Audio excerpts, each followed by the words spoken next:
بسم اللہ الرحمن الرحیم۔ السلام علیکم محترم ناظرین۔ دو دوستوں کا واقعہ۔ قرآن کریم کی سورہ کہف میں دو دوستوں کا تذکرہ کیا گیا ہے۔ ان میں سے ایک دولت مند تھا۔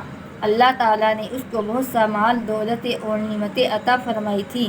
اس کے انگور کے باغات تھے جس کے چاروں طرف کھجوروں کے درخت لگے ہوئے تھے اور بیچ میں شاندار کھیتی تھی، مگر وہ خدا کا منکر، متکبر اور گھمنڈ کرنے والا تھا۔ دوسرا تنگ دست اور پریشان حال تھا، مگر مومن، اللہ تعالیٰ کی عبادت کرنے والا تھا۔ ایک مرتبہ دولت مند دوست تکبر اور گھمنڈ میں آ کر کہنے لگا کہ میری یہ دولت ہمیشہ رہنے والی ہے اور کوئی طاقت اسے چھین نہیں سکتی۔